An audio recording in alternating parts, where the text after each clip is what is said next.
going into this year's Worlds, I have a new perspective on everything. I feel I've figured out how everything works. S5我是没有去进到 S 系列的，当时因为自己的状态也非常差嘛。S6得到这个机会，对一个职业选手来说就是很开心的一件事情。艾美这个队伍进 LPL 的时候，很多人会觉得我们是个废物队伍。这个时候我们进了 S6之后，感觉把他们脸全打光。今年的努力就是靠这次世界赛来证明。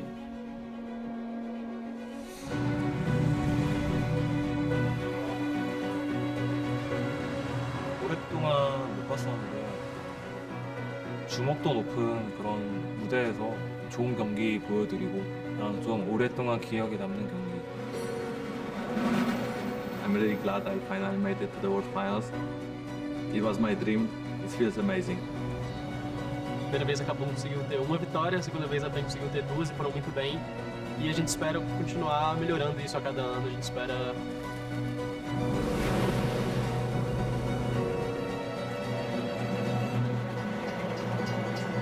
每个区域的队伍都更强，16支队伍每一支队伍都蛮强。Anyone that is gonna take us lightly will have a really hard time. We will try our best, and miracle can happen. We performed very badly to the MSI, but I will not take it as like our final image. I don't have that much left in my career, that much left in the tank, and this is our big shot. This is TSM's big shot. 这一次的话，我想不留遗憾。 If you want to prove yourself, you have to beat FLICKR, and that's what I want to do. 나갔던 월드 챔피언십을 좀 다 우승했기 때문에 우승에 많이 익숙한데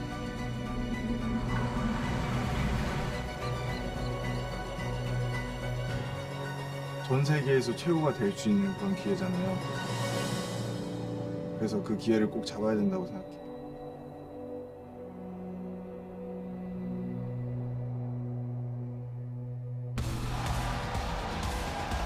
After 9 months of competition across all corners of the globe, 16 teams, the finest their regions have to offer, have all converged on the Bill Graham Civic Auditorium here in San Francisco, California.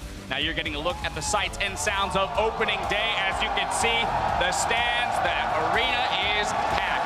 Plenty of energy for the very first day of the group stage. Of course, this is a marathon, ladies and gentlemen. 5 weeks of competition. Everyone streaming in moments ago to take their seats, but plenty of fandom here. As you can see, Cloud9 fans in the crowd. We've got TSM fans in the crowd, but it's not specific to NA. We've got people who are fans of every region and every team from across the globe. Gentlemen, while the teams are closer to the Summoners Cup than ever before, their toughest challenges lie ahead as 5 weeks of competition will leave us with just one team to be crowned, the 2016 League of Legends World Champions. Hello, ladies and gentlemen. I'm James Dash Patterson, thrilled to be here on the analyst desk with none other than Mitch Krepovorspools, Chris Papa Smithy Smith, and Alberto Crumbs Rengifo. Gentlemen, we are poised for the biggest and best Worlds in history. How are we doing today? I mean, you were talking about NA fans like they were cheering for Doublelift, but we have the biggest Korean fanboy right here on the desk. That's right, here live. First Worlds ever for me to be live in attendance. Watch the rest on stream. Hyped for this one, though, because it's going to be a pretty damn close World. This is Christmas for me. I mean, and what better way to celebrate it than with the gift that keeps on giving, 5 weeks of incredible international action right here. That's very true. And with our international field of teams, our broadcasting partners from around the world have joined us here in California to follow the action from day one. You can see here our friends from China's LPL, the CIS's League of Legends Continental League, and Brazil's CBLOL right next to them. We're broadcasting in over 15 languages worldwide, so everybody can tune in and be a part of it. But now, it is time to head on stage and meet the 16 contenders that will do battle in pursuit of the Summoners Cup.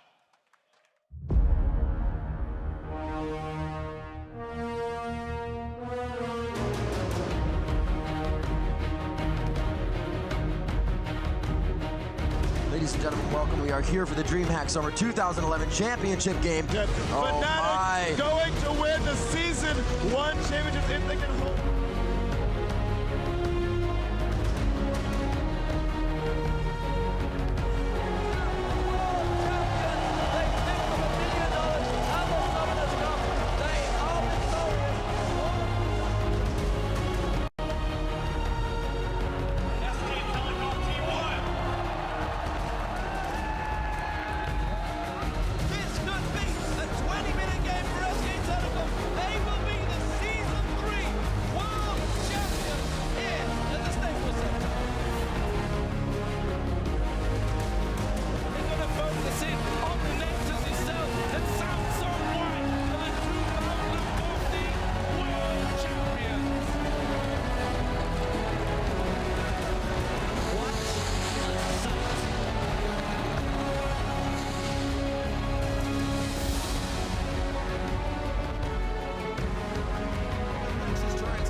Ladies and gentlemen, please join me in welcoming your defending champions, SK Telecom T1.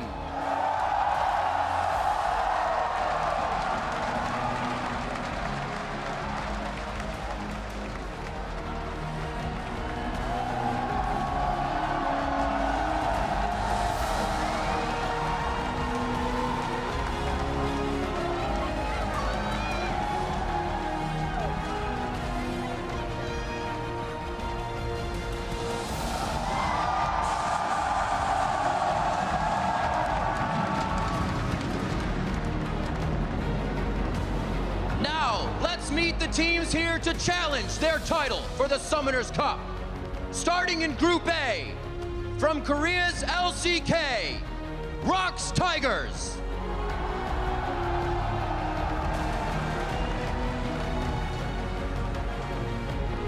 From the League of Legends Continental League, Albus Nox Luna.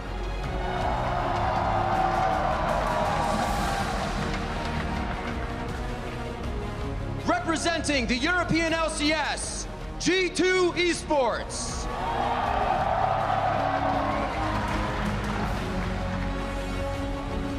And from the North American LCS, Counter Logic Gaming.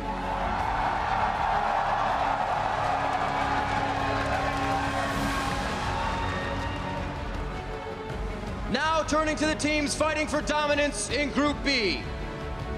From the League of Legends Master Series, Flash Wolves.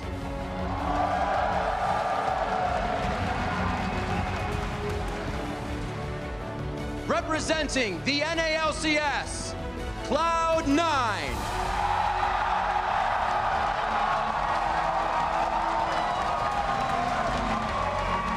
From China's League of Legends Pro League, IMEI.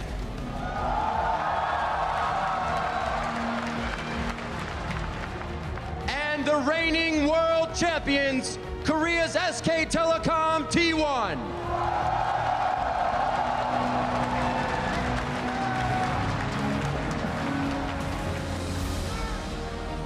Ladies and gentlemen, let's hear it once again for your teams in Group A and B.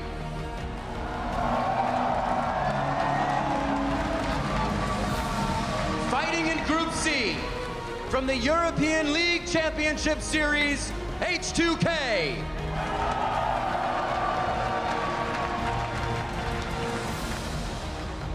Returning to the world stage from the LMS, AHQ Esports Club.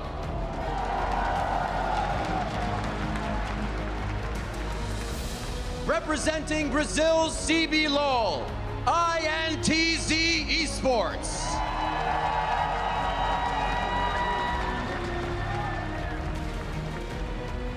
And from the LPL, Edward Gaming.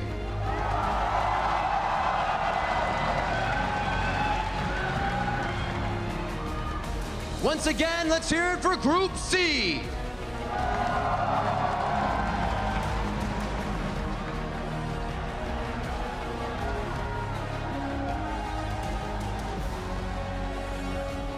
And finally, in Group D, from Korea's LCK, Samsung Galaxy.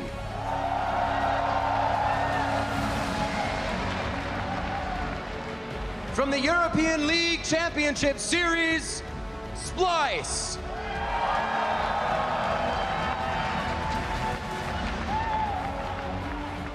From China's LPL, Royal Never Give Up.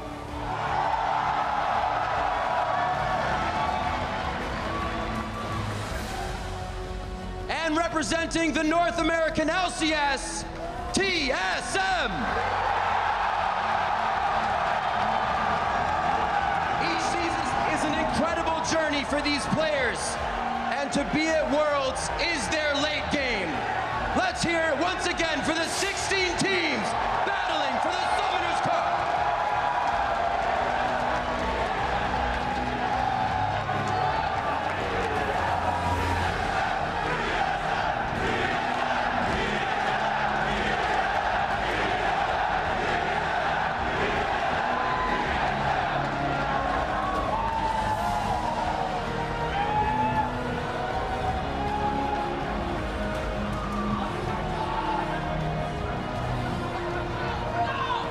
Teams from all over the world now gather together after this journey, after an experience, success, seeing the ups and downs of a year.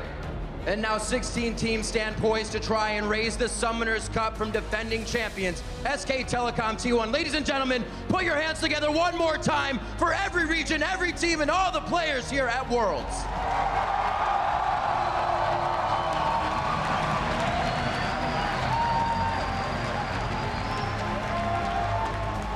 16 of the best teams from across the world here on one stage to do battle for the title of champions. This is a culmination of a year's worth of work, Crumbs, and it all comes down to this. San Francisco, the start of the group stages. I'm sure you can relate to this, Mitch, but the amount of effort that these guys have put in to get here is insane. They have tried so hard. They have sacrificed their lives for this moment, and so many of them are just so happy to have this chance and really show off. And more importantly, once that like deafening scream came out for TSM, like, oh boy, everybody in the audience gets goosebumps, and that's honestly so. You put so many hours in it, you sacrifice so much of your life, but then these moments is where it's worth it. So to all the fans out there, keep cheering whenever you see your player on stage, off stage, outside. Keep that fandom alive because it means so much to all the players. That it does. And of course, gentlemen, something we cannot ignore that is unique to this year's World Championship. This is the first time we have a defending champion back in the tournament to defend their title in SKT. And the crazy thing is, though, Dash, that they're not necessarily the favorites they were last year. They come in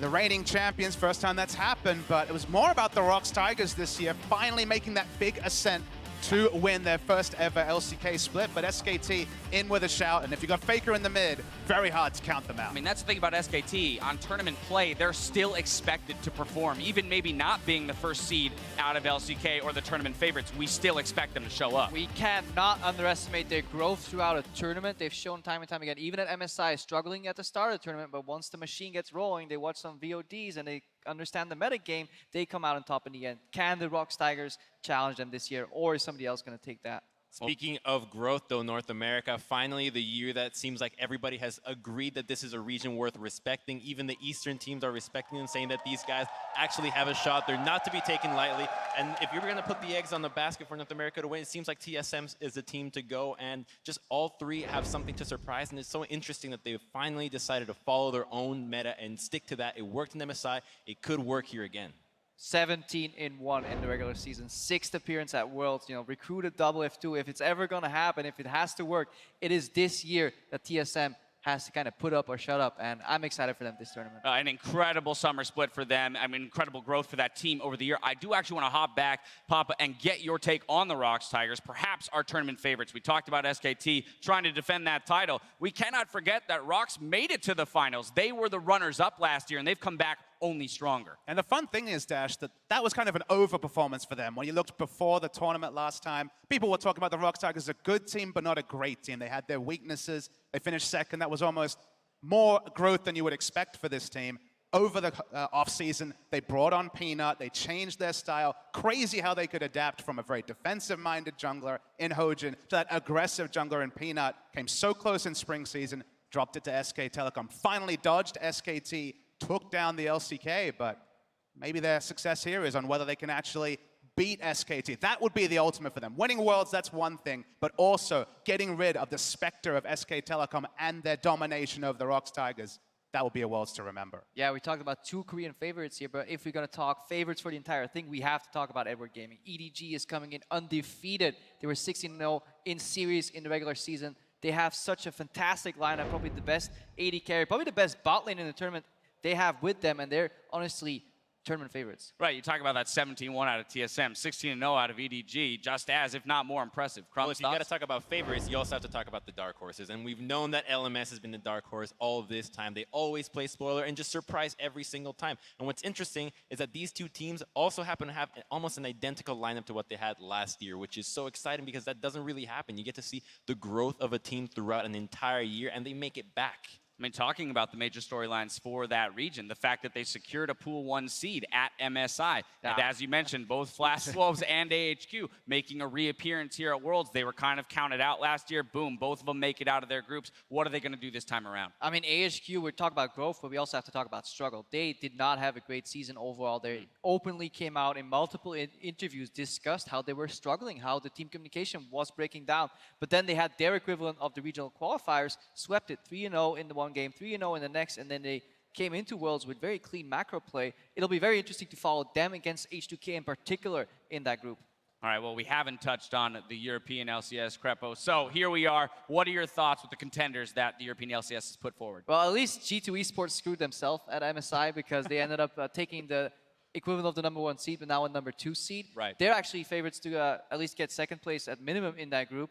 And then H2K, in my opinion, can make it out too. So that would be great for Europe. And then if Splice can maybe play spoiler, maybe take one game of TSM, I'd be happy. All right, so we've talked about some of the favorites in the tournament, hit a couple of the teams, but now I want to know what you guys individually are personally excited for in this Worlds tournament. I've got my eye on Ambition. That's the jungler from Samsung. I mean, this guy is arguably the best player to have never made it to Worlds. He's been playing 12 LCK splits. That is a very long time. He started off as a mid laner, arguably one of the best mid laners of all time at that moment. He struggled, became a jungler, and did not find success initially. Eventually, found success in the beginning of this year. And against all odds, they managed to qualify, beating a KT team that they had gone 0-19 against to beat in the qualifiers and finally make it here. And they've got something to prove.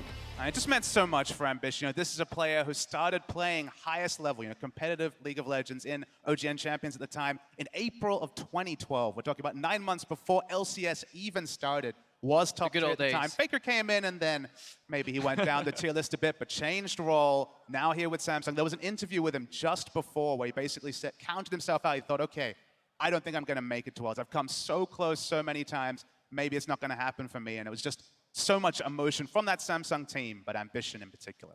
Now talk to me about this jungle then that we have, because Ambition is just one piece of it. What about the rest of the jungle pool, and especially here on patch 6.18, as we've kind of skipped a couple patches here, how do we expect this to develop? I mean, we brought standard lanes back in 6.15. Right now we're 6.18 here, and it's going to be beautiful. Dispatch brought back two things that I love, which is the art of the laning phase in the bot lane and jungle pathing. And with that in mind, there's one player that I like to follow throughout this tournament, and it's a Voidalist from IMA, who are up to a tall task. They need to kind of surprise in this tournament, but if there's one player that can do it, it is a Voidalist right there, because he has shown, especially in their series versus RNG, where he kind of out-jungled and out-maneuvered MLXG in some creative jungle pathing, and that's what I want to see more. Teams breaking the mold, challenging convention here in this tournament, and teaching us what there is to learn about League of Legends, because every year there is something that we get taught, like when it was Mata solving Vision back in the day, or teams just kind of figuring out lane swaps. I wonder what we haven't learned yet that we're about to learn at this tournament. I'm excited for exactly the same. Now, Papa Mithy, looking at the world's top 20 list that was thrown out recently, 6 ADCs find themselves on that top 20 list. That means we are stacked with ADC talent coming into this world. That's exactly the word I wanted to use, is stacks. You take a step back when you see the 16 teams that, okay, what's big in this tournament? I don't think there's ever been a point where the top 6 players in their role in the world are attending the same tournament. I think we have it here. Bang, Prey, Deft, Uzi, Doublelift, and Sven. Representatives from Korea, China, North America, and Europe. It's a world-stacked field, and I'm excited because we're going to get to see 2 of these players battle today in Uzi versus Doublelift later in the day. Final match of the day. What a way to end it. Exactly, but the thing is, more of that in the group stages, and then potentially some best-of-5s between these great talents. And the crazy thing about these AD carries is that while we rank them very similarly to each other, they play such different roles within the team. You have the likes of Doublelift, a shot caller. You have the likes of Uzi and Deft, who just play hard carry for their team, or Prey, who's that utility guy. But all of them are so good in the laning phase, and all of them just play such pivotal roles for the team that it's so exciting as they actually find ways to lane and then transition that into the mid game. Yeah, but you guys are all talking about these great AD carries, picking up all the spotlight, the pride, but there are a couple of players that really make them shine, who honestly need more value. The better halves, The better halves, of course, and that's their supports. The likes of a Mithy at this tournament, a Mako, Mata looking for somewhat redemption here. Gorilla still there. Like, these bot lanes, not only do they, Aphromoo too, not only do they bring great AD carries, they bring complete bot lanes. And that is much more fun to watch than seeing a great AD carry perhaps carry like a struggling support or vice versa. So I'm so excited for the bot lane 2v2s. Even more so, exactly, because we're going to see 2v2s in the bot lane, right? We're not going to see the lane swaps where people get babied through those early stages of the game. This is all about how you play those matchups. I mean, in particular, I'm going to put you guys on the spot here, since we're talking about ADC talent. Best ADC in this tournament, who is it? I think you have to say it's Deft. I mean, it's It's hard for me to say. Still a Korean player, so still in my region, I guess, technically, but there's so much talent. But the one way you can kind of split that talent, Dash, is looking at some of the champions that are going to be in the meta. And a big pick for me is going to be Ezreal. We have 3 Ezreal gods at this tournament in Bang, Prey, and Depth. All of them very well known for playing this champion. Thing about Ezreal, you play solo queue. Ezreal on your team doesn't seem like he does a lot of damage, but these players played at the most highest level with all the skill shots in this kit. When you get to see the best in the world on this champion, you take a step back and all you can do is smile. And speaking to your Ezreal point, Ezreal's one of the oldest champions in the game. That's why these guys that have been such around, these are the OG Ezreal players. Yep. They're so good at it. They have mastered it for years and years, and that's why you don't see those newcomer AD carries that are unable to actually master this champion to the level that they can display. I mean, it's all about skill shots when it comes to Ezreal, but on top of that, as we've watched the meta develop, we saw Jhin get nerfed, we saw Ashe get nerfed, we got Sivir get nerfed, so Ezreal's going to rise in priority here. He allows some safety for that late game, has that 2-item spike, and more than anything, he's just an exciting champion to watch. I think that's a big part of it, is watching good players play Ezreal at a high level is exceptional to watch. And good Ezreal is exciting to watch. Right, well, yeah, bad Ezreal buys tiers and farms. I don't know, bad Ezreal's kind of fun to watch too, to be honest. Just if you're mediocre, then I have no interest. All right, well, moving on then to our next beat here. You've heard from us on the desk what we want to see and what we're taking away from this tournament. Now tweet at LOL Esports with the hashtag Worlds and tell us what you're most excited to see during the group stage and why. We'll check in on the conversation later today, so keep your thoughts coming. Now, all of Worlds 2016 will be played on patch 6.18, and while Yorick is disabled, everything else is fair game, which means we might see a Kled. And my question to you is, will we see a Kled, and will we see it today? So I think the teams, the way that they're going to play Kled, they're going to ease into it like an old man into warm water. It's really... into warm batter. I don't want to see that ever. So that's why, because it's such a new pick and not everybody knows how to play around it, you have to be very cautious with how you play it. There's such a strong meta already developed in the top side that can easily bully out a Kled, and it's honestly a rough pick. So I find it that a team that most likely will have an easier matchup might experiment with it and see some success, and then other teams will likely pick it up, or we'll see the reverse. It'll fail, and nobody will pick it. My prediction is it's going to be a champion we'll probably see, maybe even today. We're going to see someone try it out. I feel like the first time you see it, that's kind of be the acid test. So whether it's, say, international, it's one of the outsiders of this tournament playing against a favorite, if it struggles, then I think other teams might take one back. I don't know, this seems like a riskier pick than it might necessarily be. But I'm expecting to see a lot of poke this time, a lot of Jace, a lot of Ezreal. Engages at a premium, that Kled ultimate, the charge. It really can lead the charge, so it has the potential, but whether we'll see it a lot, remains to be seen. I mean, if we take that point that Crumbs made right there, they has a slightly weaker laning phase where you can get countered, which means you kind of want to counterpick Kled on like 5th rotation purple side. The problem is right now, mid lane meta is also very counterpick oriented if you follow the pro players here, because the likes of Syndra, Cassiopeia, and even Orianna kind of have like a rock, paper, scissors relationship right there. I don't think there's too much space for counterpick top lanes right now at the tournament, because they'll just lock in something really strong early. That may block Kled, but it should be no surprise when a team whips it out and suddenly starts carrying, because it's so unpredictable. That ulti is a game changer. I think one of the most exciting things about these larger tournaments for me is watching that meta develop within the tournament itself, watching successes and failures and seeing how teams react to those moving into week 2. Now, for a deeper dive on 6.18, check out our full breakdown on lolesports.com. All right, well, we'll get to our first look at contenders in just a few minutes, starting with Group A, as Europe's G2 Esports and North America's CLG set up on stage for our first clash of the tournament.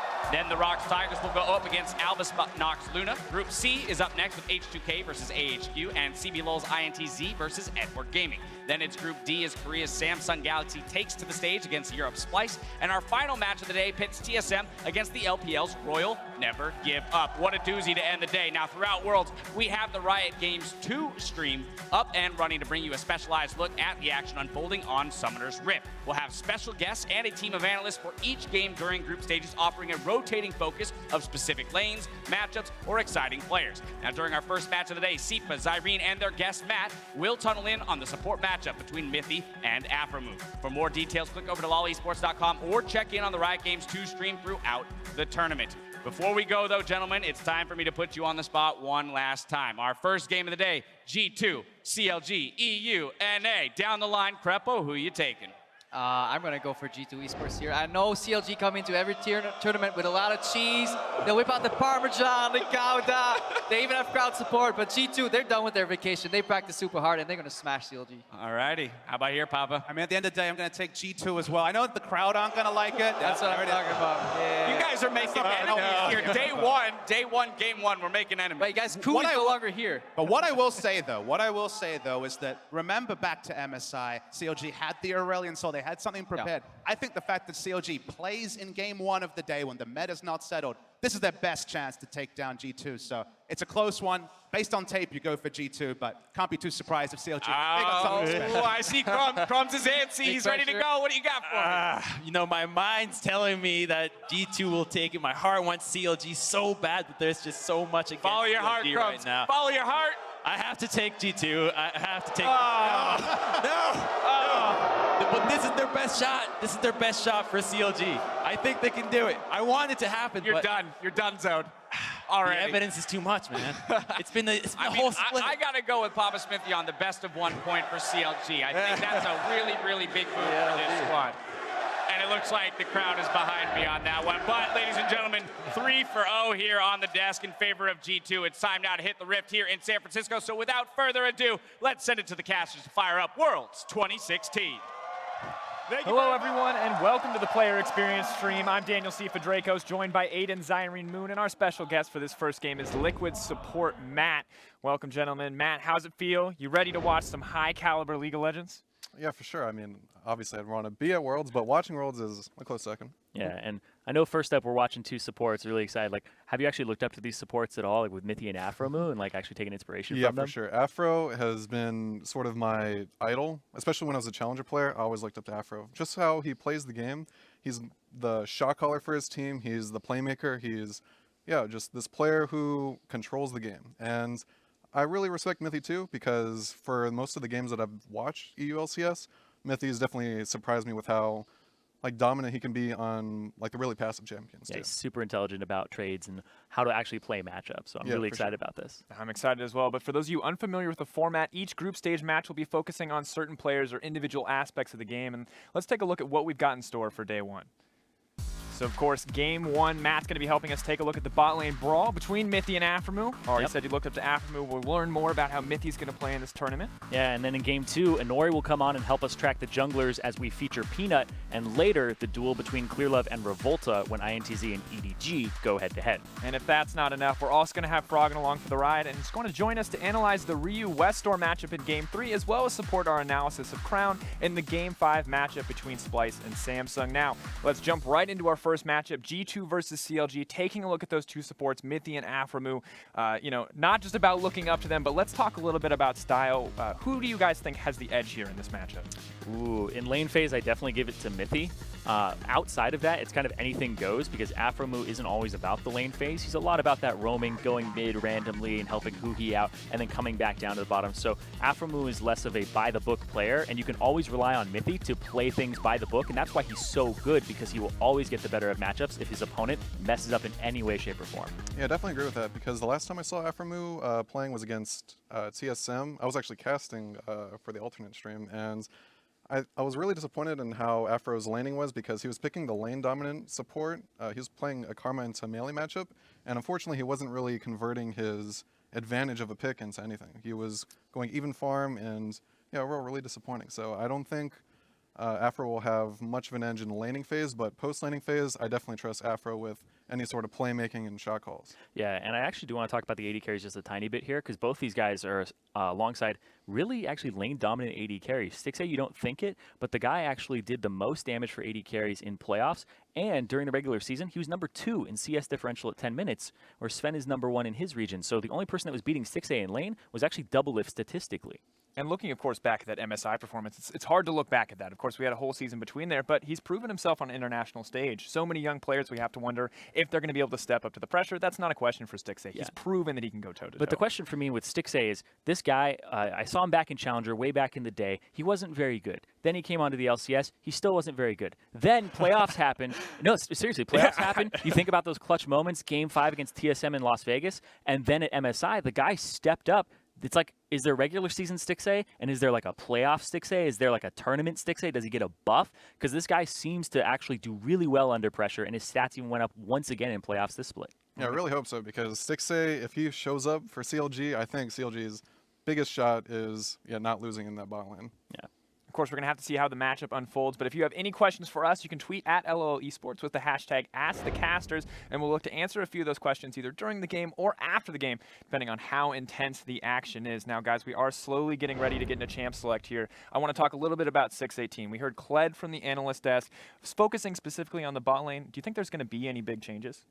Mostly just Ashe seems to be out at the moment. A lot of people got rid of her because of the multiple nerfs that she took. So things like Jhin, Ezreal jump up in tier. I want to see some Twitch play. I want to see what supports come around that. I actually don't know where Trundle still lands on the list because tanks are less prevalent and he got a nerf. So I don't know. What do you think about that? Yeah, so for, in general, bot lane picks, the Triforce of picks last meta was Jhin, Ashe, and Sivir. They all got nerfed. For supports, I think all the melee supports will stay sort of around the same level. Maybe Tahm Kench is a little highly prioritized compared to the rest of them. For Trundle specifically, I think it's more about like a personal, like the team-to-team kind of things. Like some supports prefer a Trundle over a Braum pick, Alistar over Braum pick, but I think it really comes down to like the support's preference. Because for the most part, melee support is just a single role of being that melee support that brings in a lot of team utility. So it's really just up to whatever the game situation, like maybe a draft favors Trundle, maybe it favors even Taric, and it's also up to what the support player wants to play. Looking at the 80 carry meta, Zyrene, you mentioned Twitch. Now, a lot of people talking about the LPL 80 carries. They, of course, love to bring up the Twitch pick. Great late game powerhouse. Do you think it's something that other regions have been practicing in boot camp as well, or is this kind of going to be a region exclusive pick? I don't think it's going to be region exclusive. I feel like a lot of people will play it into things like Lucian, and it has passable laning phases against things like Sivir as well. It will be on the back foot, but because it has a passable laning phase and it isn't incredibly punished, I could see it as some type of counter pick. So Twitch, I know that a lot of players do play it and have dabbled in it at some point. Stixxay has played it before, you know, Double Lift has played it, but I feel like Ezreal is definitely a little bit higher up for those guys because they love those champions, and Ezreal is really something that has a kind of a more dominant lane phase now, and some people are even just circumventing and not going for the tier and going straight for the pickaxe first back just to have lane pressure and continue. And well, I hate to interrupt you, but we no longer have to wonder, ladies and gentlemen. The first pick ban of 618, Aurelion Sol, Rek'Sai, Karma, all taken off the board, Nidalee and Sivir to follow. So Karma taken off already from the blue side, and additionally have Sivir taken off the board. So two kind of bot lane focused picks. Soraka, interestingly enough, taken off as well. Yeah, I think this draft is something I was very much, like, this is very predicted, to be honest. I think Sol right now for mid lane is really the strongest because a lot of the mid lanes got nerfed, like Talia nerf. And Aurelion Sol is just really brutally strong in the mid lane for how the laning phase goes early on, like 1 to 5, 1 to 6. There's not much you can do against Aurelion one-on-one. He just pushes the lane and just roams. Yeah. And for the rest of the picks, Karma and Soraka ban seem pretty expected for how bot lane is played right now. It's mostly played for the lane dominance and lane priority, just being able to shove in the lane and roam. And Karma and Soraka, even though Soraka's not really the pushing type, it's really hard to push into Soraka. Yeah, and she just allows her 80 carry to trade over and over again, and Karma has lane bully, actually allows you to get level 2 advantage very quickly with the AoE of the Q and just pushing. So having that taken off the field, I think that this is kind of a very telling draft of where we are in terms of the meta. A lot of people just have 615 footage to actually look at. So there are going to be a couple things in this draft like that Elise priority here, because Gragas is gone now, not a high priority at all with the Rek'Sai ban. The first pick coming through makes a lot of sense. And Aphromoo actually picks up one of the last range supports that you can play in this meta that is like top tier. And I thought that they were going to go with melee supports because of the Karma and Soraka ban, but that's actually really interesting. And this is interesting that you bring it up. Nami and Caitlyn locked in. Caitlyn, a champion we saw a decent amount of across regions. Not a high priority pick, but occasionally picks up. Nami, kind of a big surprise for me here, I'll be honest. Matt, what are your thoughts on Nami? I've actually talked to a few players, most recently Smoothie. Smoothie's been talking to me about the sort of champion picks that most Worlds teams have been playing, and Nami is one of them. So just how lane dominant Nami is, actually in a 2v2 lane, Nami is actually extremely hard to beat in any sort of range matchup since she doesn't rely on any sort of skill shots. She relies on using her abilities to trade, and she pretty much always wins every trade with her abilities up.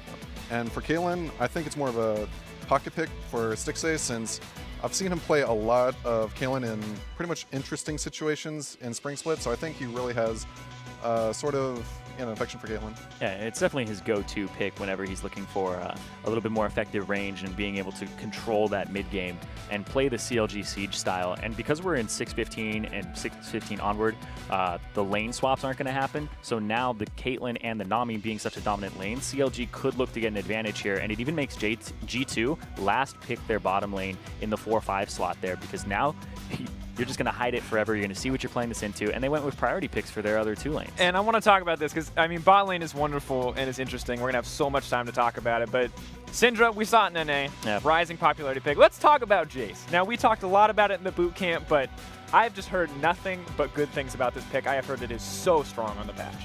Yeah, I've heard from my friend Zig. He's actually a pretty well-known NA player for Jace. And yeah, Jace has been soaring in popularity. He's a really strong laning phase, really good for a lot of the comps that people run nowadays. I think a lot of them focus on poke, and pretty much having the lane party of Jace, being able to push in the lane, go roam to another lane. If Jace just walks straight to mid lane and just blasts the mid laner for half their HP, that could be a free tower or a free dragon or whatever. Yeah. And I think that Jace is just such a very lane-dominant top laner, and he plays into so many compositions now. And now I'm just looking across G2s.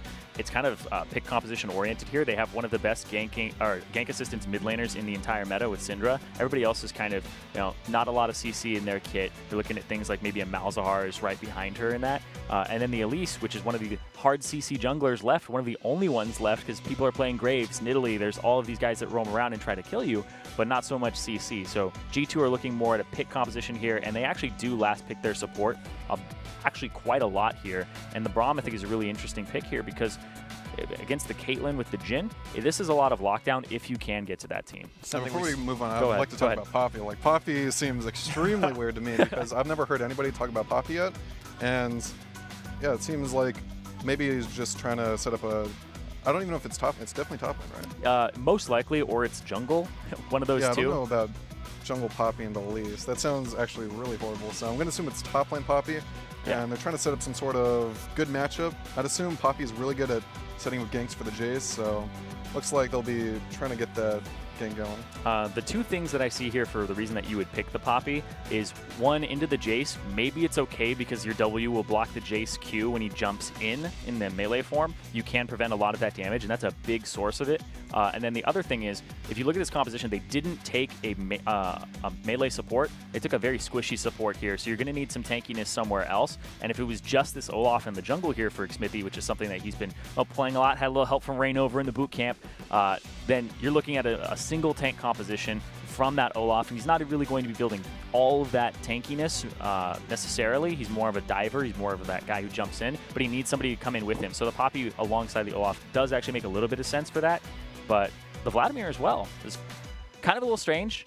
You would think, I would actually think that like Ryze would come through for Huhi because it's just such a good champion right now. And with the Vladimir nerfs, I'm actually a little bit hesitant to say like who wins this mid matchup anyway. Like, is it the Syndra? Is it the Vladimir? I mean, I'm not 100% on this patch. We did see a decent amount of nerfs there, and I'm wondering if they just picked the Vladimir just to have a safe mid lane option. Of course, despite the nerfs, it still kind of look to control the wave, look to farm out and stay even in lane.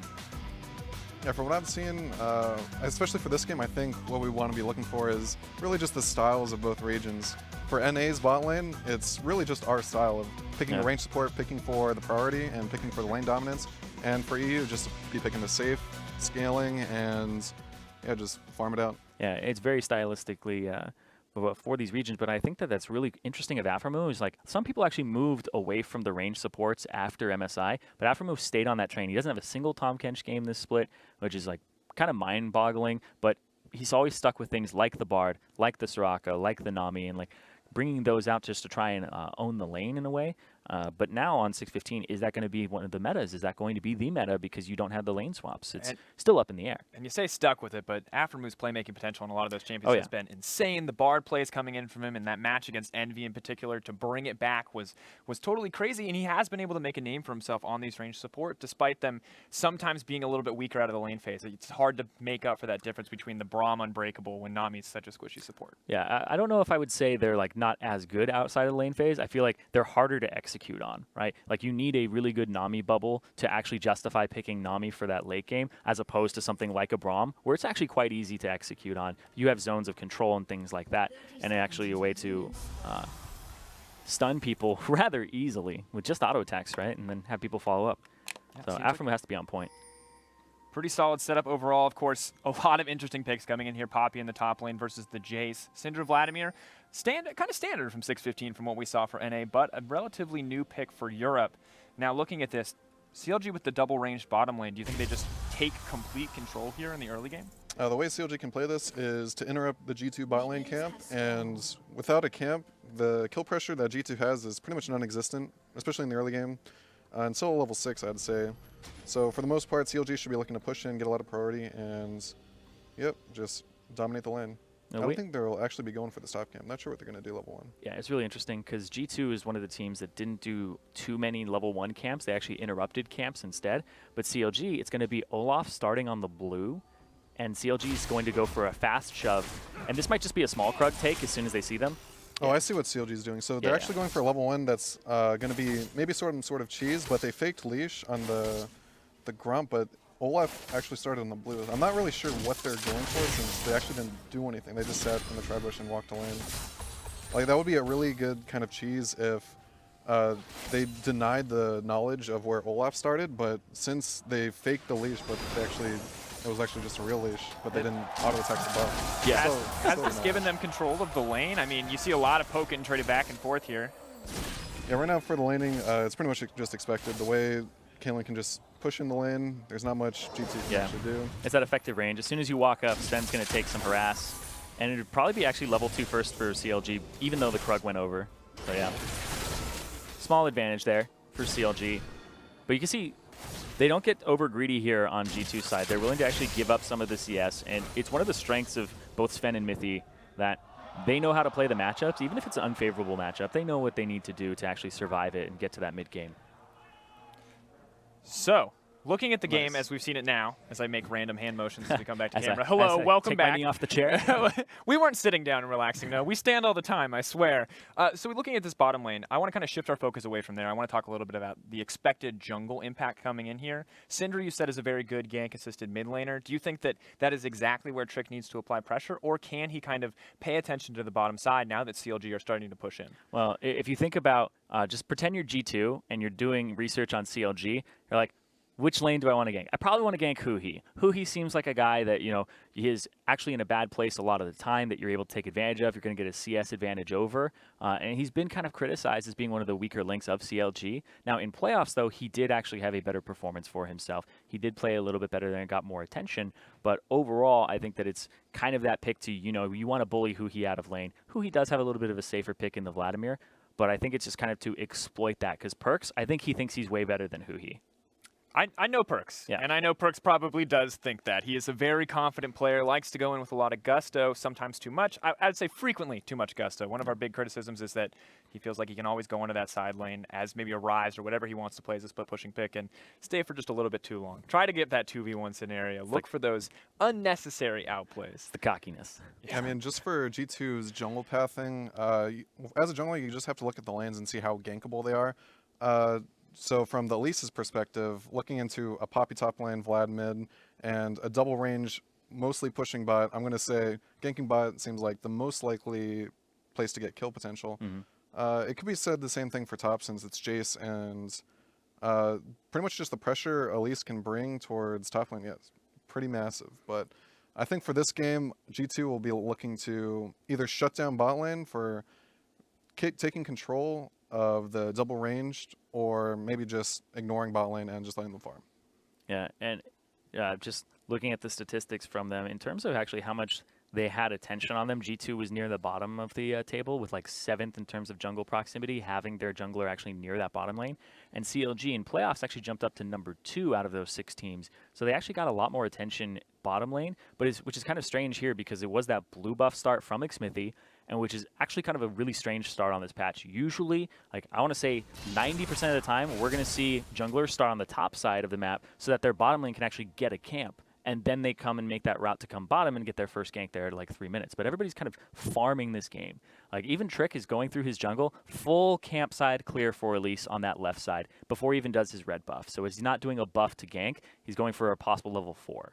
Which is interesting. So Olaf not a pick that we have seen in a few patches, at least over in EU. Now I'm curious, how do those two face each other in terms of invade pressure? Can Elise look to invade that Olaf? Or is Olaf kind of just at the mercy of this Elise in the early game? Of course, she can be kind of a terrifying champion. I don't know, for like jungle, I think Olaf will be able to evade Elise. I think Olaf's whole mentality will be to kind of evade Elise, just farm wherever she's not, because yeah, he doesn't have flash. Elise 1v1 will be able to chase him out.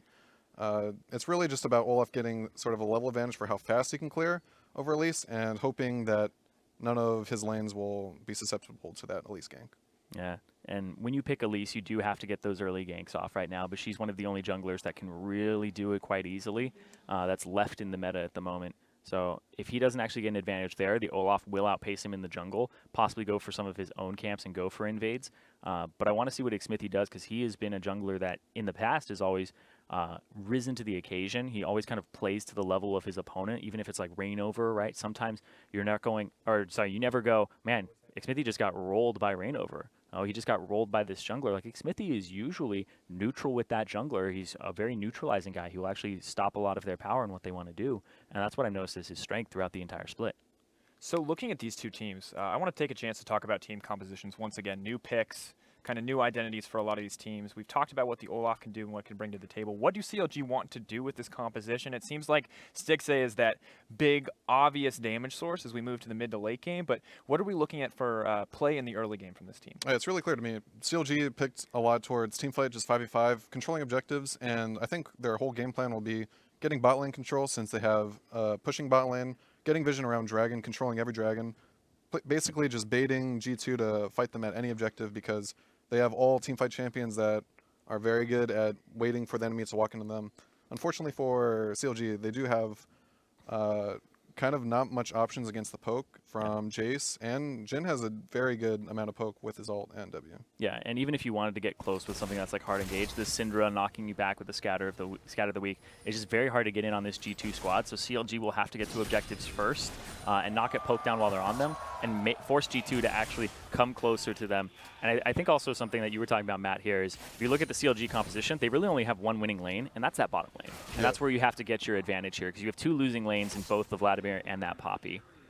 Yeah, CLG will just be looking to get to objectives first. They don't have very good engage, so it's mostly just about getting the control bot lane and hoping they can snowball whatever advantage they get from their bot side of the map. Now, of course, very exciting stat there. Aphromoo has never won a game as Nami. And is one game, of course. But looking at the bottom lane, Stixxay still appears to have control here, but Sven is doing just fine keeping up in CS. What kind of advantage outside of pressure are we expecting to CLG to get here? Should Stixxay be looking for a farm lead, or should he just be happy continuously pushing it? I think CLG is playing it pretty safe. They're not walking too far up to be auto-attacking on, like, in the wave. Like, right there, Stixxay could go up and trade HP, but for the most part, they're going to be playing more cautious. They're going to be waiting for the Olaf wanting to get... Well, they already did get a lot of vision for bot side. There's the first blood coming in, resisting the temptation to play-by-play, trying to host this, but there you go, Jace first blood. We can pretend that that was all expect, but Trick obviously making that early gank pressure known from the Elise, as you kind of pointed out there earlier, Zyron. Yeah, that's just going to put more pressure on that bottom lane, because your losing lanes are going to have that happen to them. The Elise is going to make that gank. She dives turrets so well right now. And I also wanted to comment on how this bottom lane is going right now is Stixxay. He seems to be getting that Nami E kind of randomly. Normally you want to have the auto attack in the air towards the enemy AD carry, and then you give the guy the buffs where he's going to start slowing. And he started actually just giving it to him for an extra speed boost and then going up. So I want to see if they actually adjust that a little. Maybe some inexperience with Nami, maybe. I guess Afro's, definitely not the top played champion for him. Well, it's also a communication thing, right? Like, Stixxay has to say what he's attacking at that point, because he was hitting a minion and Aphro gave it to him. Well, it's pretty similar, like the Janna playstyle. Janna, with her shield, kind of just looks at her AD carry and sees when she's getting hit or when she's about to hit, and there you go. That was good. Yep. So, yeah, that's the sort of mentality you want to have for you guys at home. You want to be looking to use your buff or shield on the AD carry as he's getting hit, or he's going to hit an enemy champion. Rinse and repeat here on the top side of the map. Of course, kind of hard not to talk about it when Elise is camping one lane and one lane alone. It's not bottom lane pressure they're worried about, and right now I don't really see what G2 have to be worried about. Sven and Mithy seem to be doing a really good job of kind of neutralizing the early pressure. Yeah, you can see how G2 is evenly farming, or mostly evenly farming, the way they're controlling the lane. So that's what we can be analyzing here for G2 side.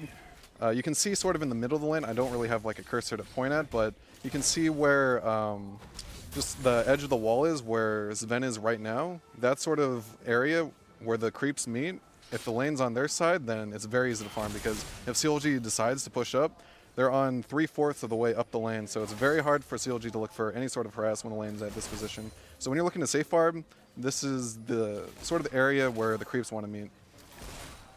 Interesting, of course. Guys, if you haven't taken the chance already, head on over to Twitter at LO Esports, hashtag AskTheCasters if you want some insight from Matt, Zyrene. God forbid you want it from me. I will probably have to ask one of them what the answer is anyway. I'll tweet you. But, of course, keeping it in, I mean, the bot lane seems to be a very calm place in this matchup. Neither team looking to get hyper-aggressive. The story mostly appears to be on that top lane side of the map, as we can see that CS advantage growing for Expect. Now, if there starts to be this big lead from G2 on top side, how does this affect the bottom lane play from CLG? He's out of mana. He's out of mana.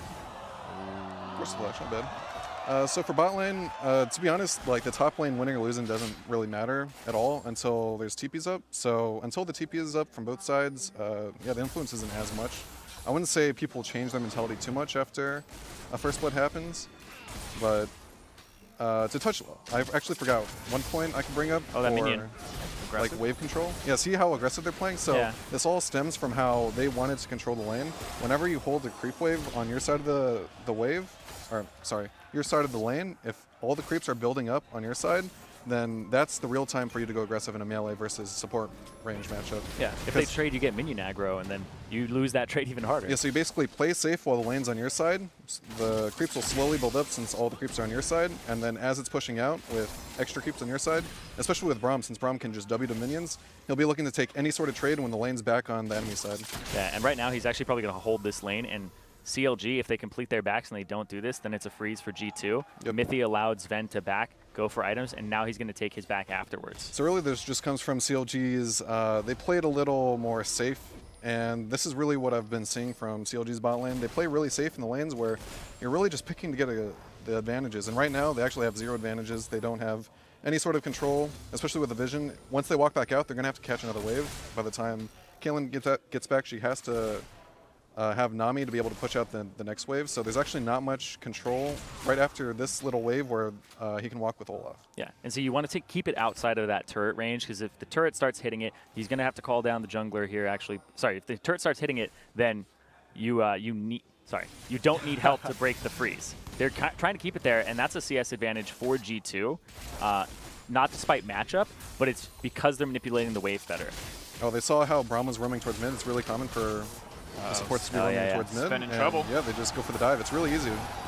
That was just predicted play because right now for supports, they want to be looking towards getting vision around mid lane. Oh, the team fight's happening now. Tidal wave that's goes going to hit Perks. Perks in trouble. Is not going to get it just on the Perks edge there. Who Poppy over the wall. That's nice. That was actually really good by CLG. That's It all super good. came from the prediction that Braum will be roaming mid, getting vision around mid, leaving Jin completely alone and defenseless. And G2 tried to make some sort of counterplay, but CLG just came out on top, and they're still going. Potentially too little too late. Bubble gets knocked up. Darshan taking tower aggro. Trick is going to get knocked down. Expects in, but he gets exhausted. Power blast more than enough. Aphromoo in trouble. I think he's going to go down as well. It's just a bloodbath on the bottom side. Yeah. Jace is out of mana. Aphro's going to live.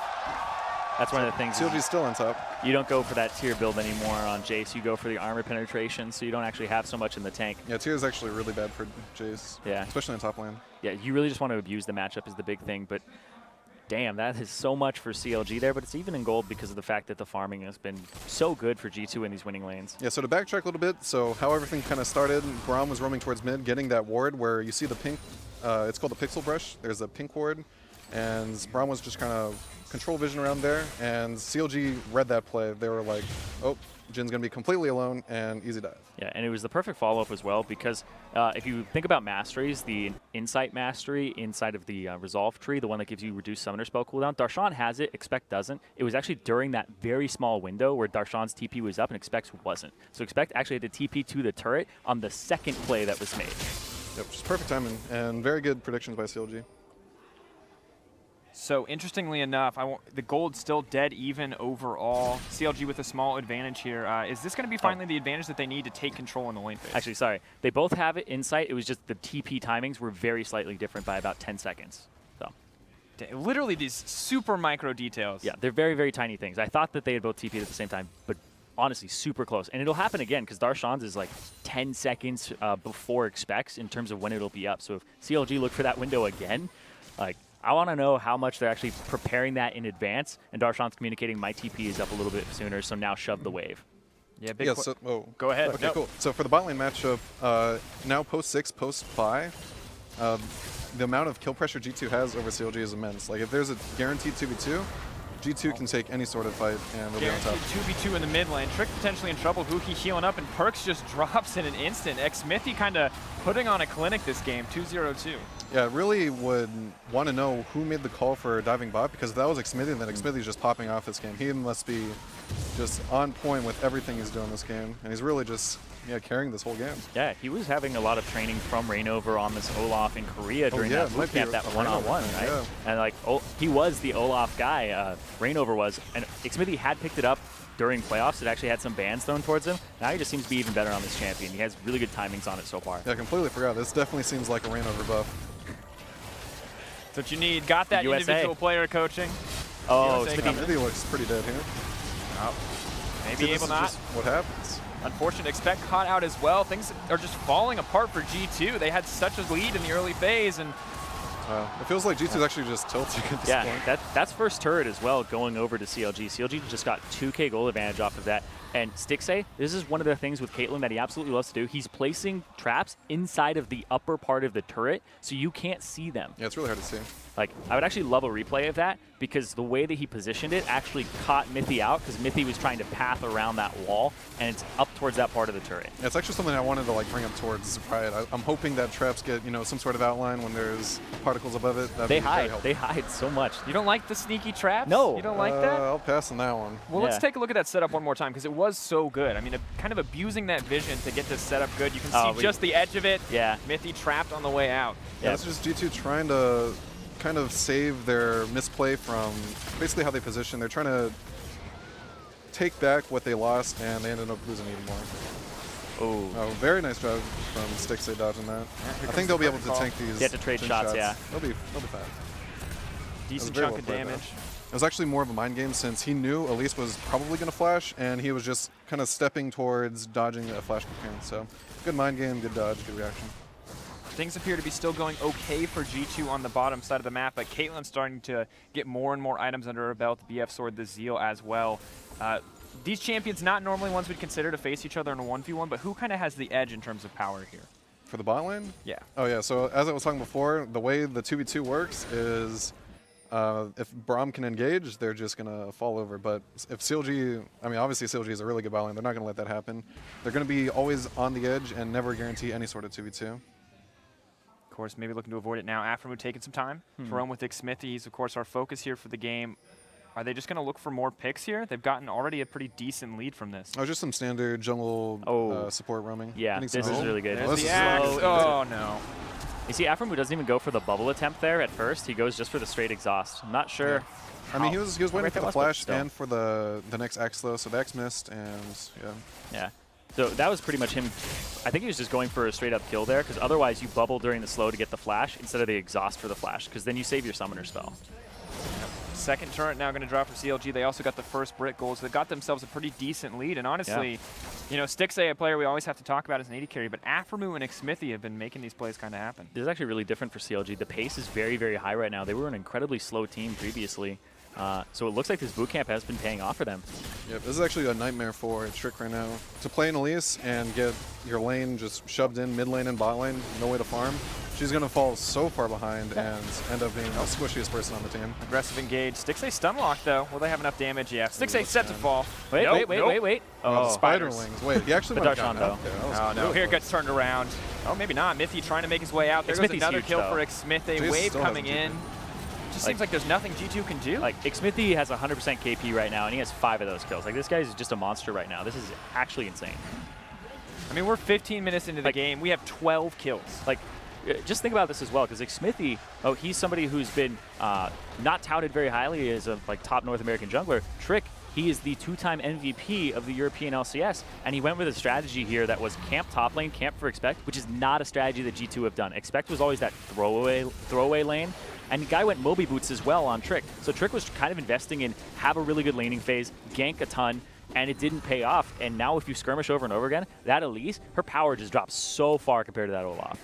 So if you think about comps right now, the lead that CLG has, it's a 3K gold lead, but in reality it's more like a 7 or 8K gold lead. For how their champions are and how they can keep playing this game, I think it's really hard for G2 to come back. Yeah, and one thing to note though is like Darshan is behind top lane by 40 CS. I don't know how much that actually matters though, because the Poppy's just going to stack armor against this Jace. So the Jace is not going to be too effective against that Poppy. And I don't know what Expect is going to do. He's going to have to step up because he's not been their star player at all. Everybody else on this team actually has had their names mentioned so many times. Expect is kind of the unsung person of G2 because he doesn't get any help. He got help. Well, everybody else kind of fell by the wayside.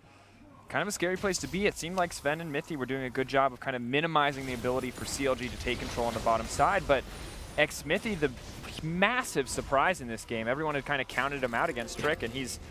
I mean, this is the Olaf clinic right here. Yeah, this is a guide to play Olaf by Mithy. This is a bot lane stream, and we're talking about the jungle pretty much. And we can't not. I mean, 1-1-5, good score to start for Stixxay. 0-1-7, Aphromoo also doing well. I feel like Mithy and Sven are trying to do their jobs, but the man who's making it impossible for them to do so is right there in the jungle. We could talk more about how CLG wants to lane aside now. Obviously, after taking Tier 2 tower, there's nothing left to get bot side. Whenever you're sending your lanes to allocate, they want to send their bot lane to the side with the objective they're going to be going for next. And obviously that's towards top tower or Rift Herald.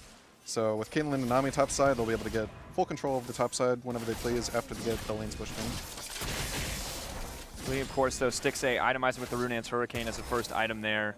Really easy for him to put the pressure on here against the Jhin. And you can see as this wave hits, Olaf is near that top side, getting control. Elise Trick is also up here, and they're both just trying to sweep out these wards and make sure that that top lane push can actually be executed on if they want it to. But they know, actually, I think the big thing here for CLG is they don't have TP advantage. That's pretty interesting. I didn't know most Brahms go points into E after. Oh, yeah. I've seen that a little bit, but. Yeah, I guess Mithy definitely prefers putting points in E after level 3. He's 3-1-3, yeah, in his build.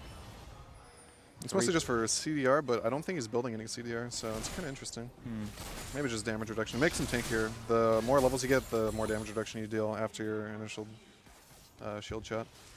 Yeah, solid place to be. Of course, something you have to take into account in those trades, but despite the lead CLG have, they're still putting a lot of respect over to G2, not trying to get aggressive there. Well, I don't think it's about aggression. It's just about taking whatever's free and just backing out. Because if you ever trade your HP for an objective, then the next objective you want to play for, you have to recall. So obviously for CLG, they're not ever going to want to recall until this top tower is taken. Yeah, it's going to be a very slow sort of lead out situation. And already G2's just pushed out, so they're going to be taking either the tower here or most of its HP. And this is how you play that Caitlyn. I mean, he maxed trap first, put 3 points into Q for the wave clear, and then he maxes the trap. And that's kind of... Stixxay has been a huge proponent of these traps and using them. Even when people weren't really playing Caitlyn, he was always just, oh yeah, this is really powerful. You get 5 traps, it's broken. So you just section off the lane and make sure that they can't break the siege. And G2, they do have some poke, but it's still not enough to actually deal with something like that. And while this may not have initially looked like a siege comp, it just feels like when this Caitlyn gets to get ahead in the early game for free, when you've got an Olaf to back you up, no one's going to contest her on pushing that tower. Well, it's just about the sort of play style. You want to be, when you get any sort of big team-wide lead in a competitive game and you win in the late game, you have a team comp that's focused on getting objectives, all you do is just wait for objectives to spawn. Yeah. There's literally nothing you have to do besides be at the place at the time with wards down, and you're just golden for the game. Yeah, it's like, are you going to get outscaled? Probably not. So as we see Stixxay farming in the side lane, I want to take a chance to hit in on one of the questions we got. Stephen roughly asks, at LO Esports, how important is the jungle support communication in this matchup? Let's talk about it, because right now for Aphromoo and Mithy, it looks pretty good. Yeah, it's incredibly important. Speaking as a jungler, a lot of your vision and the way that you're working with the support is you are double invading, you are triple invading now a lot of times in the meta to actually get that vision down. But even the simple play that CLG set up was, hey, Braum is middle, Olaf is now bottom side with the Nami flanking as the Caitlyn is pushing up, and it's just the easiest dive in the world when you have that communication of where people are and what you want to do. I think it's just one of... we talked about it like last split a lot, not so much in summer and spring we did, where it's like that's an incredibly important communication to have that synergy with your support in jungle. Yeah, it's definitely not a matchup thing. In competitive play, it's actually extremely crucial to have jungle support synergy, because any sort of early game and mid game leads come from the synergy to get vision down and controlling objectives, which comes from the jungle and support being on the same page and being for whatever vision or getting pressure. Yeah, and Mithy even goes for something like a sight stone as well to help out. And you see Trick still helping in the vision as well, but look, they're just trying to kill Sven. Extremely aggressive. I don't agree with this at all. It's aggro. Yeah, it's actually really uncharacteristic. Yeah, for Darshan's not TPing either. It's a 5-on-4. That was another flash. Cocoon goes wide. I don't think it's Trick very misplaying. It's just 6A is kind of. Oh, here comes the TP finally. So they're trying to counter engage now. Yep, they're taking this team fight. Trying to run. Here comes the ultimate. Just going to leap into the air. May try to leap down. Hoopy on the front line. Now Baron is up, off. so I think it could, well, not anymore with that much HP being taken down, but they'll be trying to siege this tower slowly. Yeah, you got to watch out for that Jace poke. Expect still has a little bit of mana left. Yeah, I don't think without getting a kill they can do much. No. You're just never certain. You never know if he's actually going to go commit for it. I don't know. Low health Olaf, always deceptively strong. Could just rip through you in a second there if you get into that melee range. But things still seem to be going relatively well for CLG. They're continuing to build up this gold lead, but that play on the top side didn't seem like the right call. It felt like a little bit of over-aggression. Yeah, I think it was just more of maybe some excitement, who he really wanted to catch out Sven, but I don't think it really put them behind as much. It's going to be fine for CLG moving forward. Yeah, I actually want to talk about that early lane phase again. Like, Stixay did not beat Sven. It was the team of CLG that actually beat Sven because they were communicating better. Mithy went for a roam to actually put that ward inside of the pixel brush like you talked about. So like people are going to walk away and be like, oh, you know, Stixay and Aphromoo, they smashed Sven and Mithy. That's actually not Sven's fault. I mean, it wasn't true at all because G2 maintained a CS lead in a lane where you should be supposed to be losing. And it But all came from team plays. Yeah. It actually came just from a really smart dive from Xmithy. Yeah, and I felt like CLG actually didn't play that matchup aggressive enough because if you're actually just allowing them to free farm like that and just push the wave back and forth, eventually they did disrupt that with the Xmithy gank, but that's a matchup that you should be winning by a small amount. But honestly, Sven was winning it because of the wave manipulation that G2 actually used. This is a pretty interesting room for Mithy. Trying to get some sort of kill with Jace. It's a pretty common play for mid laners and top laners to sort of shadow themselves in lanes, but that's a possible play for supports too. So whenever there's a split push situation, support roaming is really good. Yeah, I didn't like that at all, though, because he went down there. That gives full Baron control over to CLG. Your support, other side of the map, you don't have your wards in the area. You don't have the guy who's going to be bringing those pinks there. So just look at the map right now. Yep, CLG has full control. Yeah, they were able to walk in because they were like, oh, 2 people bottom. Let's clear all of the wards in the jungle now. Sweepers on cooldown. And this is interesting. Sort of just, I was going to say, 23-minute mark, vision going to be so important, of course, playing around this Baron. Where did G2 need to put their vision? For CLG, they've got that Baron pick control. What's the next step here for G2? I mean, they can't get any vision. That's the point. Like, there's no real option for G2 at this point for getting vision without getting the priority. So the way CLG is playing right now is pushing in mid and top, controlling the vision they already have set up, and guaranteeing that G2 has no way to get any sort of even shallow vision. The way they're even putting their wards down, they have no wards, so yeah, they can be free to just start Baron. Yeah, and remember you talked about how this is a composition at the very start where CLG wants you to walk into them. Yep, so right now they're not looking to finish Baron at all. They're just looking for a bait. to just come but in. if Darshan can actually stall them out long enough, then you totally do it. Yeah, it really just comes down to, okay, is the Baron low enough? Let's go for it. Like right now, they're zoning Elise off, so this looks like a free Baron. Yeah, slowly burning it down. Wave comes out. Already used the hammer from Poppy. Yeah, Jace doesn't have TP, so it was a really easy call for CLG to do. Top lane no TP. Poppy's at Baron. It seemed like G2 just gave up Baron at that point. Yeah, you couldn't face check, and by that time they actually went for it and said, okay, it's the time to do it. It's a little bit too late, but you can't fault them for that. They had no way to check. They had given up that control, and their champions just are not that powerful in comparison to CLG's right now with that gold lead, just because the scaling is kind of getting out of control. Yeah, it's just draft at this point. And of course, not just draft. At this point, it's also the massive early game lead that CLG are able to build up. I mean, what options are really left open for G2 when they're this far behind? You could probably get a pick with the Syndra on something like the Nami or even the Caitlyn. Yeah, I mean, there's no like real game plan. What G2's comms are is like, okay, let's get some shallow visions. Let's put maybe some sort of trap. Let's put up like a pink ward in this brush and sit in the other brush and just wait for someone to walk in. You're basically on your back foot for the rest of the game at this point if you're G2. And that really just comes down to draft. Like the way G2 drafts is they want to get early game advantages from top side and just completely snowball.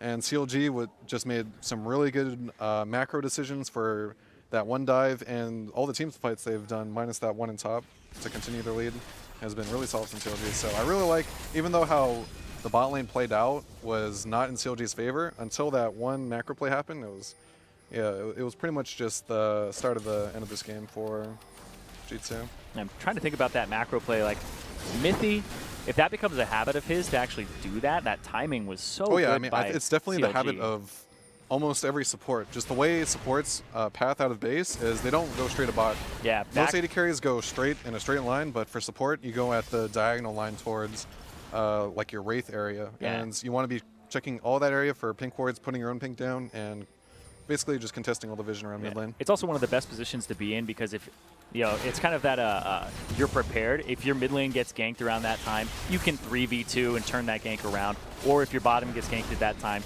you can get there in time. But that was just one where it was a very swift 1-2 punch. I mean, this game really just came down to CLG drafting a very safe draft and expecting to basically outplay their opponents macro base wise, not skill base wise in laning, but even though they did pick for a laning phase win, they weren't even looking for that. They were playing super safe. They were just expecting to be the better team. And I actually like that sort of confidence as a team where you pick lanes that aren't going to win or even have the play style. You pick a lane that wins and you don't have the play style to win the lane. You have that much confidence to say, hey, we're not just going to play passive to play passive. We're playing passive because we're a better team. Yeah, and that's what CLG have been kind of using the entire split and how they're here is it was all about teamwork. It wasn't really about the stars. I mean, I'm going to go storyline for a second here because they reformed pretty much the whole team to be like, all right, we're all about that friendship. We're all about that teamwork, some of the parts and all that stuff. And this is a great example of that in this game. Like, they weren't necessarily winning. They actually weren't winning any of their lanes. It was Mithy who started to upset it, and they were able to play on the back foot in top lane and didn't actually make it a gigantic effect on the game, mostly because of the picks as well. They were saying, because they saw the Jace and they saw the Syndra. They knew what they were picking into, and they willingly picked those losing lanes. I feel like this game has just really been a clash of styles. Like CLG's style of picking lanes that aren't really going to win, not even have the mentality to win, and it's all about teamwork. And it's basically just about friendship. And for G2, it's and they pick, okay. Yeah, they pick for kind of like themselves. Like Jace is for himself, Syndra's for themselves, bot lane picks are for themselves, and they pick to win the lane and try to basically have a carry mentality. Like they're trying to carry their team. But CLG, nobody's trying to carry. Nobody's trying to say, hey, I need to carry this game. They're just saying, we're the better team. We're going to win because we're the better decision makers. And as we see CLG collapse on this mountain, Drake, I want to take the chance to hit one of those Twitter questions one more time. Jace, the one strong point on the side of G2 right now. At Keaton Argo asks, is the Jace poke later on in the game enough to affect how this game is going to play out? No, for how many tanky champions CLG has, like, there's nothing much Jace poke will do against the front line. The way you can body block Jace is Poppy is going to be zoning. Like, even if a Baron scenario pops up again, getting Syndra stun, getting Jace queued, Poppy's HP will only get maybe down to 2/3 HP. Yeah, and I talked about at the beginning of the game where you have a composition where if you're just picking the Poppy, you have a mono tank and it's not that strong against this poke and these guys who are going to build flat armor penetration. So they have both the Olaf and the Poppy, both with Guardian Angel coming. These guys can stand in front of the Jhin. They can stand in front of the Jace. You can't really do anything about it. All that physical damage that's stacked. And against Syndra, all you really have to do is stack HP at the same time. You don't need too much magic resistance because all you need to do is be able to survive the ultimate and her persistent damage. You know, by that time the fight is probably over because she's so squishy. But you just stack armor at this point and HP with a little bit of magic resistance, and then you can do something like this. Face checks 3 people. Not quite where they want to be. Good snare over the wall, but the bubble not going to interrupt anything. CLG now looking to commit onto the fight. It was actually fairly sloppy from CLG, but their team comp and how far they're ahead, it doesn't really matter. They're just going to face full on soon. Expect running for his life trick. A similar story. Curtain call. Will it be enough? Darshan on the front line. Maybe not quite where he wants to be, but everyone is just too tanky. It's getting a little scary. Stixley got low. They're going to have to back up now. I mean, this just seems so brutal. When you set up 3 man in a bush and there's an Olaf that comes at you and just walks away. I mean, it was mostly just sloppy, but to get punished for CLG's team comp and how far they ahead is very hard. Like, they have to just kind of AFK for 5 seconds to lose any sort of team members or just lose the fight. Yeah, and it just seems so easy for Stixley at this point. He's got such a big lead. He's able to build this QSS. Is there really any way for G2 to like leap in here and get the kill on Stixley short of him face checking a bush? Minusing misplays, it's really hard to say. I mean, G2 does have a lot of bursts, so the way they need to be playing is pushing at the lane, waiting for an objective to spawn, and getting to the objective before it even spawns, and hopefully CLG gets overconfident and tries to walk up and get vision, and G2 can deal enough damage to poke them off the objective before it actually spawns. Yeah, really good play here from G2 for the second half of the game, though. Like, I do actually want to emphasize that because the last kill that we saw go over in this game was at 15 minutes. So over half the game is gone without another kill coming through, and that's just how safe G2 have been playing. And they're really good at recognizing the opportunities when they can actually trade, when they can actually catch somebody out. Like, even getting that Olaf GA, that's probably more than you could hope for without losing a single person. Oh, yeah, this is the support stream. We haven't really talked about Aphromoo much. Okay, so for Mithy, to be honest, the way you want to be playing as Mithy, when you're behind on support, it's pretty hard.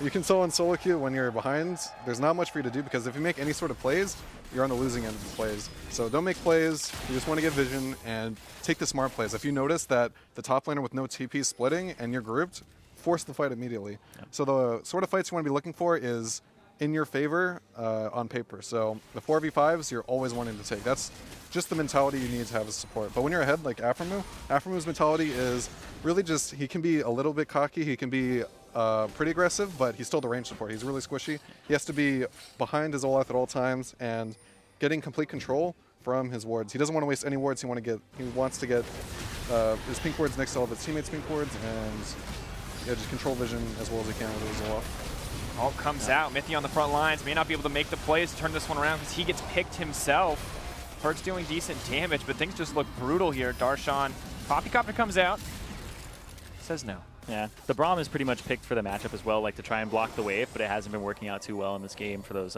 mid-game team fights. And this was actually probably one of the hardest positions to ever be in a support, where the enemy team is ahead in gold, they have complete Baron control. They're like, what do you do as a support without dying?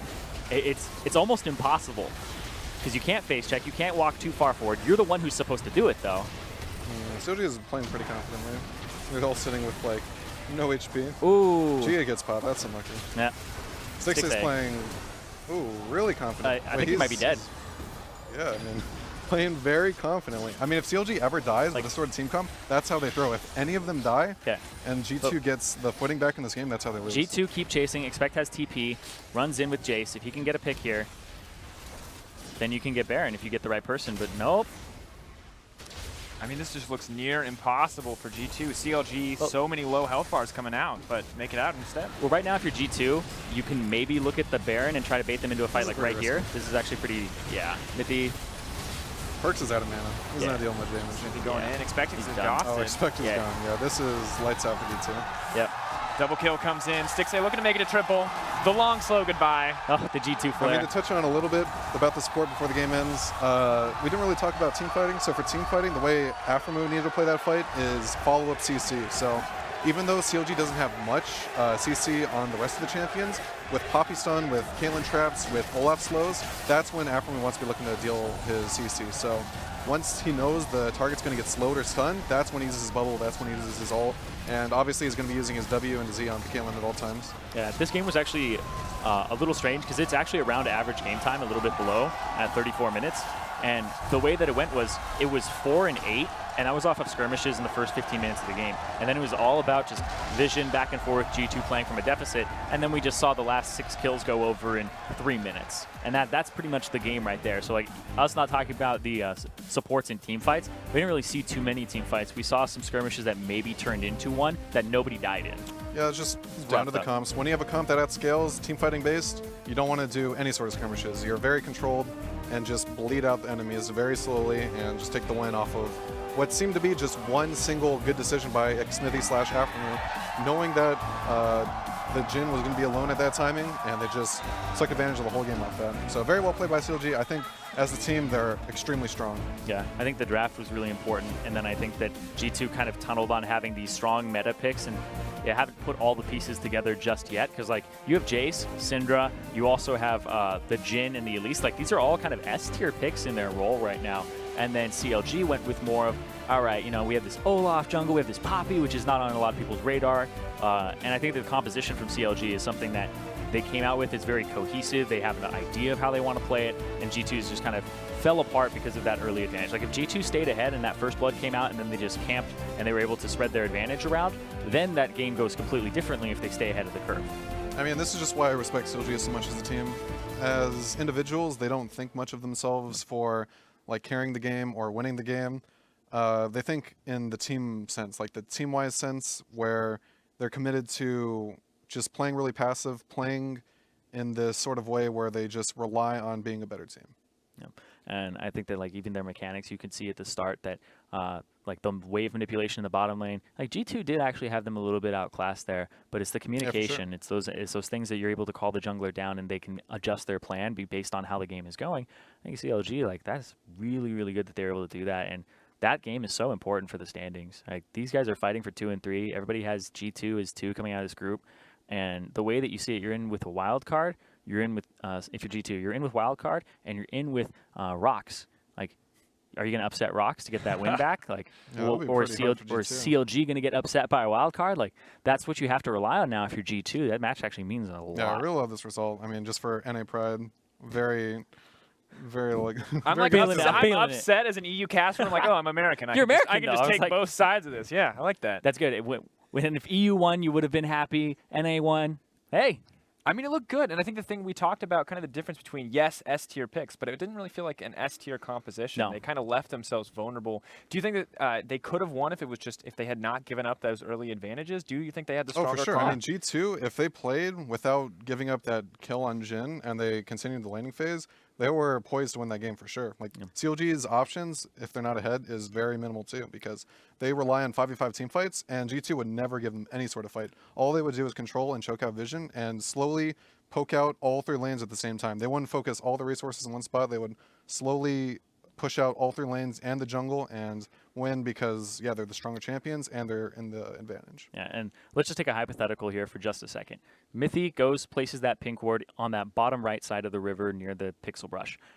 What happens then if that dive doesn't happen bottom? Well, if that dive doesn't, yeah, if that dive doesn't happen bottom, the game goes completely differently because now Perks, he has lane advantage. He wave clears faster than the Vladimir after the nerfs happen. Keep him under turret. You can roam bottom as a Syndra.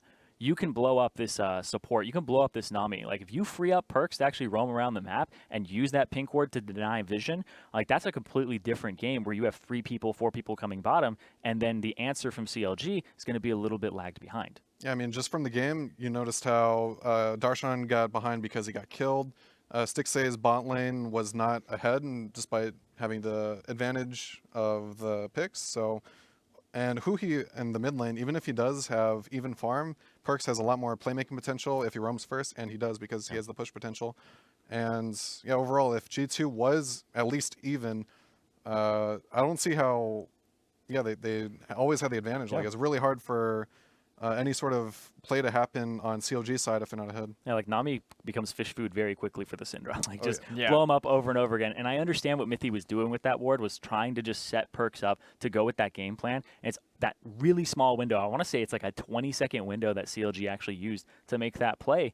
And that's what this game comes down to in a micro sense, is those decisions that you're making. When you're putting the ward, but for what gain? Like, Mithy's not there for no reason, right? They're trying to go with their game plan, and CLG saw it coming and made like a really good play that you are not expecting as G2. And I'm actually curious if that's in G2 footage, if Mithy does that a lot, like you were talking about. Well, I mean, it's just like I think it's just the meta, yeah. Supports will always do that, and CLG is definitely the type of team that notice, like, they go through the analytics of the game and study, okay, the support paths here, most of these games, if we do this play, it's going to work like a multitude % of the time. So that's sort of like their strategy as a team, is they really go into the teamwork aspect of the game much more than other teams where they're looking to improve mechanically and improve sort of just the knowledge of how to play as a team. But CLG takes it beyond just the knowledge of the team, where they really grind into how to play as a team. And yeah, it's really respectful. And it's such a weird thing too, because when we're looking at how the lane is going, it's like, okay, you know, it's going all right, and then they allow Mithy to freeze. You're going like, what is he doing? He's an idiot. They're allowing Mithy to freeze for Sven. They're going to go down 10 CS right now. It's like they actually just threw away the lane. Why didn't somebody stay and like just poke the minions down, poke Mithy down so we can't freeze it and get it underneath the turret? Yeah, that's a good point. And exactly what they did is they exploited that. They said, we're just going to back, and this is the plan. Aphromoo gets a back timing before Mithy, because Mithy has to hold the wave. Then Aphromoo comes in about 4 seconds earlier than Mithy could possibly be there. Actually, that's a good point, because that's actually the exact cue I can think of. Like, me as a player, I would look for these sort of cues, and the cue of support being able to hold the wave, he's going to be at a mismatched timing of the Jhin because Jin's already in base walking out. So it's really logical to say, oh, if Mithy is not respectful of the 3v1 dive, he's going to go roam mid for vision before he gets back to bot lane. And it is safe. If Olaf isn't there, it's really safe for Jhin to just farm 2v1, but not 3v1. And yeah, I think that's just the cue that CLG picked up on. I think G2 won't be making this mistake again, and many other teams won't either since it's on the world stage. So this sort of play is kind of imprinted on their minds. No more leaving Jhin alone 1v3. Yeah, I feel like at that timing, you need to have your jungler on the bottom side of the map to try and prevent that, because you do want that ward around the middle to free it up, because if you have that ward and they don't, it's just a completely different advantage that you have. And if you have your jungler on that side of the map to maybe answer that play, then that's it. So it's like an adjustment from like all of these different players to try and counteract something, which is like super cool. Like I love that CLG do this. Their level ones have been like this too. Like they're really good at doing that. And deep really research. good to see CLG stay on the forefront of like using their analytical staff. Zix, consistently a guy we praise for helping prep this team for new metas. He's always been able to bring out new stuff. Aurelion Sol at MSI now bringing out some interesting Jhin drive strategies based around that pressure. Things that looked so bad till that Olaf dive came in. Now working out well. But up next on the player experience stream, we're going to be focusing on the jungle as we take a step away from the bottom lane. It's going to be Rocks, Tigers, Peanut. But for now, we're going to throw it over to the analyst desk who are already breaking down this first game of the 2016 Worlds Group Stage. Again here. I mean, Caitlyn Nami is kind of a blocker lane to a lot of things. Nami's come into the meta because so strong against the melee supports. Caitlyn famous for her lane phase in general, so they went for the blocker picks. They played to it really well. But honestly, to me, this game was all about Darshan, and especially Xmithy or Smithy, depending on whether you want to confuse him with me.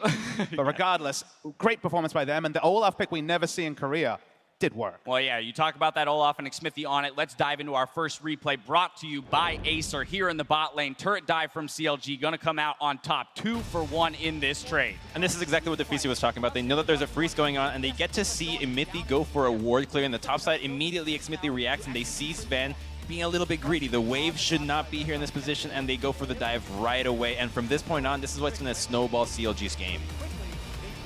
A big kill picked up there. We'll see one more picked up here as Huhi comes into bot lane. Yeah, and Huhi right here, he realizes that the tides are turning in this fight, and he actually flashed aggressively because he knows he has Nami follow-up. His team's already winning, and they'll aggressively chase into the jungle right there.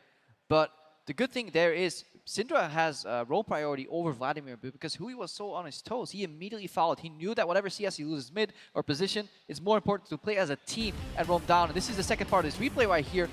They just aggressively chase on Perkz. What is Perkz gonna do here? You know, it's flash 1, dodge 2, Darshan comes in swinging, and suddenly it all starts falling down for G2 Esports. And what I really took away from this game, you know, both replays we're going to see, is just how fast on his feet, specifically Darshan, was on the Poppy. The laning phase against Jace is always going to be super punishing. We see it on the screen, but he was always first to leave his lane.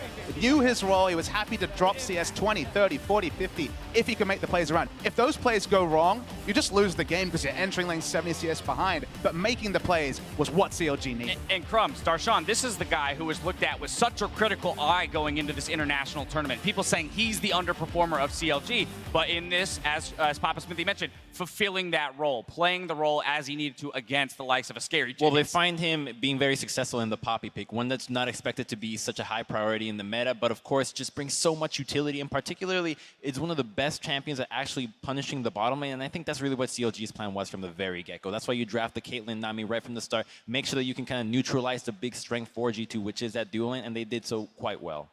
Yeah, they just played around their strengths. Not only did they punish the bot lane, they also let the CLG macro shine, and that was incredibly apparent at the Baron bait here. So we're just going to take another look at how they set that up and just the importance of vision, pink wards, and just displaying just how easy it is to play against great teams if you have the right setup for the Baron. Hopefully, we can get that on the screen right now. We had a replay prepared. It was mentioned, though, that this team, right, kind of the contrast of the two teams, you've got individual talent. We're looking at tricks, Trick to make plays around the map. But for CLG, it's the larger movements as a team. And we will see if we can get this replay up around the Baron.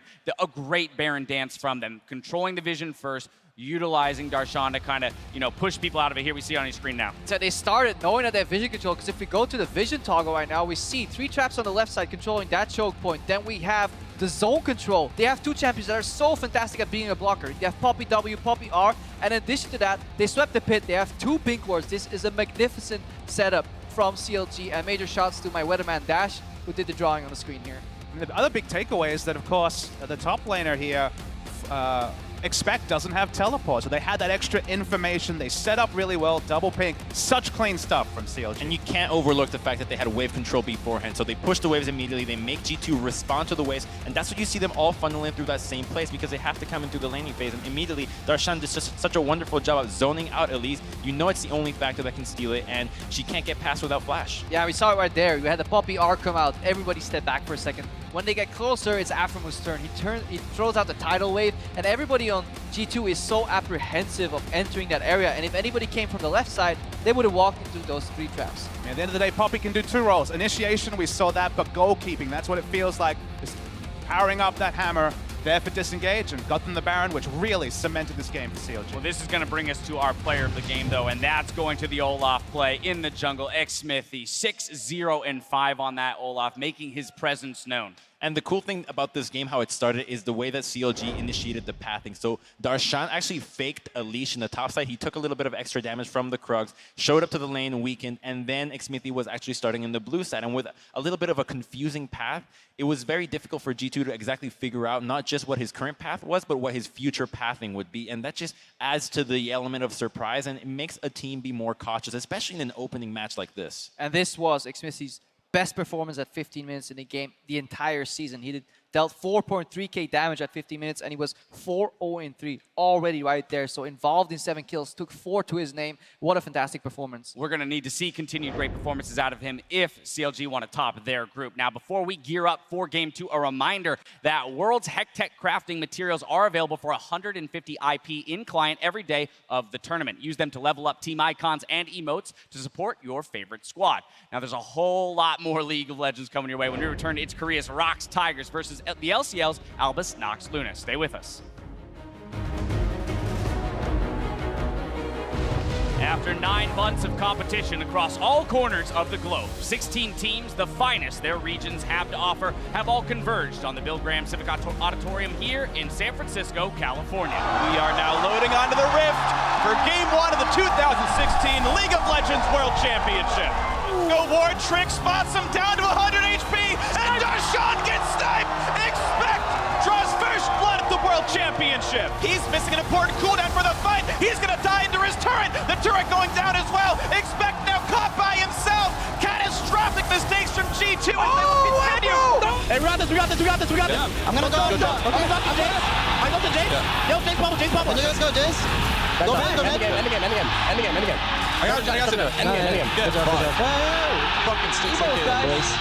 Shot calling and teamwork leads North America to a 1-0 record at Worlds.